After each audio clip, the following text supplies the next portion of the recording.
神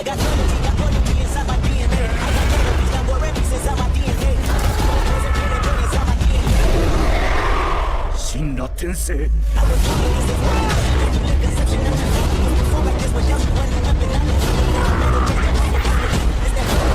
episode की starting में हम देखते हैं कि हारुका के दोस्त जो कि साइक्लोप को हरा के एंजॉय कर रहे होते हैं। उन्हें देखकर क्लास रेप सोचती है कि हारुका की वजह से हमारी पूरी ये क्लास एक एक अच्छी टीम में बदल चुकी है। तभी हमें हारुको और एंजेलिका का सीन दिखाया जाता है। जहाँ पर वो होते हैं वहाँ की जगह बहुत ज़्यादा हिलने लगती है। हमें पता चलता है कि वहाँ पर बहुत सारे मॉन्स्टर्स आ चुके हैं जिनकी वजह से वो फ्लोर हिलता है। तभी हमें वो डंजन का गार्ड को दिखाया जाता है जो कि कह रहा होता है कि सारे बच्चे मेरी बिना परमिशन के ये अंदर चले गए। जल्दी ये टेम्पेस्ट भी शुरू होने वाला है, स्टैम्पेड शुरू होने वाला है। अब मैं क्या करूँ? तभी उसके पैरों के नीचे से बहुत सारे चूहे निकलते हैं और वो जब पीछे देखता है तो बहुत सारे मॉन्स्टर्स वहां से निकल रहे होते हैं। तभी वो जाके गिल्ड को ये सारे बारे में इन्फॉर्म कर देता है, जिसे सुनकर गिल्ड मास्टर कहता है स्टैम्पेड शुरू हो चुका है। तभी ये सुनकर विलियम कहती है कि मेरा बुरा सपना आखिर सच हो गया। तभी गिल्ड मास्टर कहता है कि मेरे पास डंजन की कुछ इन्फॉर्मेशन है जो कि पहले से यहाँ पर रखी गई है। रंजन असल में एक जिंदा लिविंग बीइंग होता है। वो जैसे-जैसे बड़ा होता है वो नीचे की तरफ ग्रो करने लगता है और अगर उसके अंदर कोई मॉन्स्टर ना समाए तो वो बाहर निकल जाता है। उसे ही हम स्टैम्पेड कहते हैं। अगर हमें स्टैम्पेड को रोकना है तो हमें डंजन के सबसे नीचे वाले फ्लोर के मॉन्स्टर को मारना पड़ेगा। जिसे सुनकर वहाँ के लोग कहते हैं कि आखिर ऐसा कौन है जो कि उन सबको मार सकता है। तभी मिलिम को हारुको की याद आती है, लेकिन वो सोचती नहीं हो सकता ऐसे ही। तभी वहाँ का जगह हिलने लगता है, जिसे देखकर गिल्ड मास्टर कहता है कि जल्दी से आकर सभी को इन्फॉर्म कर दो। ये सुनकर ऑफ्टर जाता है और कहता है तुम भी ये सारे एडवेंचरर्स को कह दो कि ये टाउन गेट के सामने खड़े हो जाए सिक्योरिटी के लिए। और गिल्ड मास्टर भी एक बार एक्साइट हो जाता है ये फाइट करने के लिए और वो सब निकल जाते हैं फाइट के लिए। तभी हमें हारुको और अंजेलिका का सीन दिखाया जाता है जहाँ पर जिस फ्लोर में वो होते हैं वहाँ पर बहुत सारे ग्रिफिन्स होते हैं। हारुको एक मछली में पैरालिसिस वाला पोशन डाल के उन ग्रिफिन्स की तरह फेंक देता है। वो सारे ग्रिफिन्स जैसे उसे खाते हैं वो सभी वहीं पर ही ये बेहोश हो जाते हैं। उस चीज़ का फ़ायदा उठाकर हारुको उन सभी को अपने स्टाफ से मार देता है। तभी हमें क्लास रेप दिखाए थे जो कि ये हारुको को बचाने के लिए जा रहे होते हैं, लेकिन उनके सामने वेयरवुल्फ आ जाते हैं, उनका रास्ता ब्लॉक कर रहे होते हैं। तभी हमें सिटी का सीन दिखाया था जहाँ पर एक वेव ने उन्हें सर्वाइव कर दिया है, जिसे देखकर मिली कहती है कि अच्छा तो ऐसे होता है एक स्टैम्पेड। तभी वो दोनों एडवेंचरर कहते हैं कि हमने जैसे-जैसे करके एक वेव तो सर्वाइव कर दिया, लेकिन अगर सेकंड वेव आई तो मुझे नहीं लगता कि हम सर्वाइव कर सकते हैं। लेकिन गाटर कहता है कि हमें उन सारे न्यूबीज़ का हेल्प लेना चाहिए क्योंकि वो लोग अभी डंजन में हैं। सुनकर ह ड्रिल मास्टर कहता है कि मुझे लगता है कि हमारी हेल्प हारुको कर सकता है। जिसे सुनकर मिलियन भी सोचती है हाँ, हारुको ही है जो कि हमारी मदद कर सकता है। लेकिन हम उसके आज ये सारी सिचुएशन के बारे में कैसे इन्फॉर्मेशन भेजें? तभी वो लोग मिलियन की तरफ इशारा करते हैं, लेकिन मिलियन कहती है कि नहीं, मैं कैसे कर सकती हूँ? मैं तो बहुत कमज़ोर हूँ और मैं अकेले उस डंजन के अंदर नहीं जा सकती। जिसे सुनकर गिल मास्टर भी हाँ करता है और तभी वो गाटर को कहता है कि तुम भी ये मिलियन के साथ जाओगे इस डंजन की तरफ। लेकिन वो कहता है कि अगर मैं यहाँ नहीं रहा तो कैसे होगा सभी? तो गिल मास्टर कहता है चिंता मत करो हम सँभाल लेंगे। लेकिन मिलियन डर रही होती है। लेकिन वो जब बाकी एडवेंचर्स की तरफ देखती है तो वो तैयार हो जाती है क्योंकि वो सारे एडवेंचरर्स बहुत ही बुरी हालत में थे। हम हारुको को देखते हैं जो कि एक और लेवल में आ चुका है, वहाँ पर पानी ही पानी होता है। लेकिन तभी उसके ऊपर बहुत सारे मछली अटैक कर देते हैं। हारुको ऑफ गार्ड होता है इसलिए अंजेलिका उसकी मदद करके उन सबको मार देती है। जिसके लिए हारुको उसका थैंक यू करता है। लेकिन जब हारुको नीचे देखता है तो उसे पता चलता है कि वो सभी स्वॉर्ड फिश हैं और वो सभी पानी के अंदर बहुत तेज़ हैं। लेकिन उसे कैसे न कैसे करके उन्हें मारना पड़ेगा वरना वो लोग उसे सुशी की तरह काट के खा जाएँगे। तभी वो सोचता है कि शायद मैं इन्हें जमा सकता हूँ, इसलिए वो अपना आइस मैजिक उस पानी के अंदर यूज़ करने लगता है। हम देखते हैं कि उसका ये प्लान कामयाब होता है और वो सारी मछलियाँ धीरे-धीरे होके स्लो हो रही होती है। इसलिए हारुको समझ जाता है कि उनकी कमज़ोरी आइस है। तभी उन सबको वो जमा देता है, लेकिन तभी पीछे से एक बहुत बड़ा शार्क जैसा मॉन्स्टर निकलता है। हारुको कहता है शायद ये इन सब का बॉस है और ये गुस्सा है क्योंकि मैंने इसके सारे एक सबॉर्डिनेट्स को मार दिया। तभी वो उसके ऊपर अटैक कर देता है जिसकी वज़ह से हारुको डूब जाता है। तब एंजेलिका के ऊपर अटैक करने के लिए बढ़ता है। हारुको अपना अर्थ मैजिक यूज करके एक सर्फ बना देता है और वो उधर सर्फिंग करने लगता है और वो मॉन्स्टर भी उसकी तरफ मारने के लिए आता है, लेकिन हारुको अपने स्टाफ की मदद से उसे वहीं पर ही मार देता है। हारुको और एंजेलिका वहां से निकल जाते हैं और हारुको कह रहा होता है कि धीरे धीरे करके ये रंजन मुझे बहुत ज़्यादा एक्साइटमेंट और मज़ेदार लगने लगा है। और तभी उसे एक रिंग मिलता है जो कि एक लकी रिंग है, जिसकी वजह से किसी का भी लक बढ़ सकता है।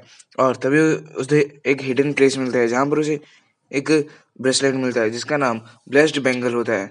और ऐसे करके करते करते उसे बहुत सारे चीज़ें मिलते रहते हैं। तभी हारुको सोचता है कि आखिर मैं इन सारी चीज़ों का करूँ क्या, क्योंकि मेरे स्टेट्स पहले से ये बहुत ज़्यादा है, शायद मुझे इस किसी को दे देना चाहिए। तभी वो सारी चीज़ें एंजेलिका को दे देता है।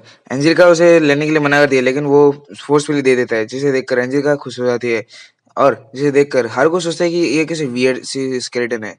तभी हम देखते हैं कि एंजेला अभी टोटली ह्यूमन फॉर्म में आ चुकी होती है, लेकिन हारुको ने ये कुछ भी नोटिस नहीं किया होता। वो तो भागते हुए आगे जा रहा होता है, इसलिए एंजेलिका भी उसके पीछे-पीछे चली जाती है।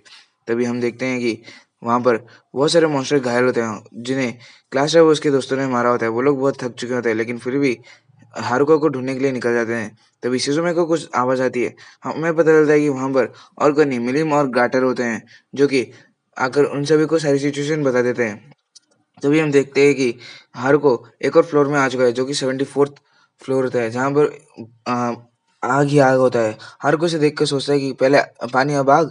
तभी हम मिलिम को देखते हैं, जो कि बहुत परेशान होती है, क्योंकि ये हारुको उनके साथ नहीं होता और वो चिंता कर रही होती है आखिर वो लोग स्टैम्पर्ड को कैसे रोके। लेकिन क्लास रेप आकर उसे कंफर्ट करती है और कहती है कि चिंता मत करो, हम ज़रूर ही हारुको का ढूँढ लेंगे।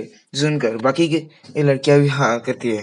तभी हम हारुको को दिखाया जाता है, जो कि वहाँ से निकलने की ट्राई कर रहा होता है, लेकिन उसका पैर एक पत्थर से लड़ जाता है, जिसके कारण वो गिरने वाला होता है। लेकिन हमारी ये एंजेलिका जल्दी से जाकर उसे बचा देती है और एक अच्छी सी जगह पर लेके बिठा देती है। हारुको को सोच रहा था कि मुझे नहीं लगता था कि मैं इतनी जल्दी एग्जॉस्टेड हो जाऊंगा, लेकिन मुझे कुछ ना कुछ तो करना पड़ेगा मेरी स्टेमिना को रिस्टोर करने के लिए। तभी वो एक जगह देखता है जहाँ से हवा निकल रही होती है। तभी क्लास में दिखाई देती है जहाँ पर और वो हारुको को ढूंढ रही होती है। तभी उसे हारुको का आवाज़ सुनाई देता है और एक कुछ हवा के जैसे भी फील होता है। हम देखते हैं कि हारुको एक गड्ढे के अंदर मुंह डाला होता है और वो कह रहा होता है कि अच्छा हुआ यहाँ पर हवा है, वरना तो मैं मर गया था। तभी हम देखते हैं क्लास में जिसने उसकी आवाज़ सुन नहीं ली थी।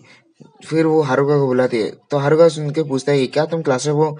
इसके बाद वो क्लास में हाँ करती है, जिसे सुनकर हारुको कहता है कि अच्छा तो ये वही जगह है जहाँ से मैं नीचे गिरा था, मतलब मैं सच में बहुत ज्यादा हाई है। क्लास टीचर कहती है क्या तुम ऊपर क्लाइम कर सकते हो? हारुको मना करता है और पूछता है कि क्या किसी के पास रोप है, जिसे सुनकर और वहाँ के सारे लोग मना करते हैं।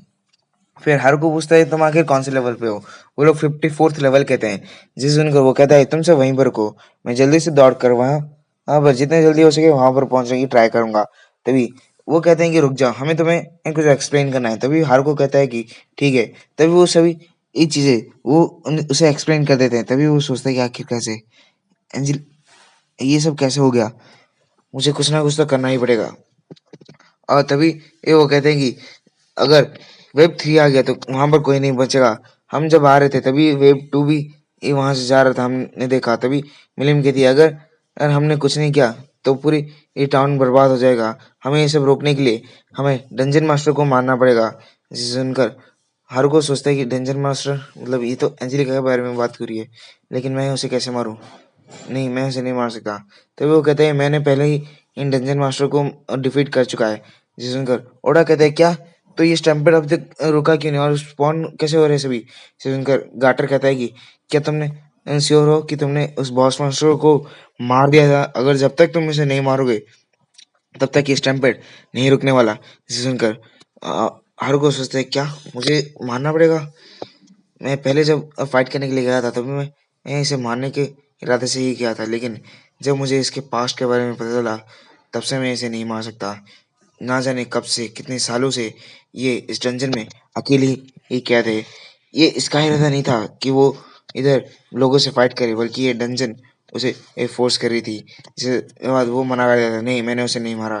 जिसे सुनकर वो लोग पूछते हैं लेकिन क्यों? तभी हर वो सोचते हैं कि आखिर कोई तरीका तो होगा ताकि मैं अंजिलिका और शहर दोनों को एक साथ बचा सकूं। तभी वो कहता है अंजिलिका मेरे पास एक प्लान है, तो क्या तुम मेरे इसमें हेल्प करोगी? जिसे सुनकर एंजेलिका मान जाती है और हाँ में सिर हिलाने लगती है। तभी वहाँ के ये सब कहते हैं कि और कोई रास्ता नहीं है बिना बॉस को मारे ये स्टैम्पेड रोक सकता है। अगर तुमने बॉस को नहीं मारा तो ये कभी भी ये स्टैम्पेड नहीं रुकेगा। लेकिन हारुका कहता है कि तुम मेरे ऊपर विश्वास करो, मैं स्टैम्पेड को ज़रूर रोक के रखूँगा। जी सुनकर क्लास सब कहती है हाँ, मुझे विश्वास है तुम्हारे ऊपर, तुम ज़रूर रखोगे। लेकिन बाकी सभी हैरान होते हैं। तभी वो कहते हैं तुम चिंता मत करो। हारुका ने पहले भी ऐसे किया है, हमें बहुत बार और चिंता में डाला है, लेकिन वो हमेशा आ जाता है और हमें बचा देता है।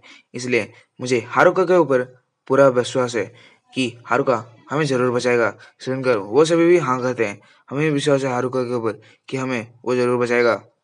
तभी हारुका भी कहता है कि मैं एंजेलिका और टाउन दोनों को वो बचाऊंगा।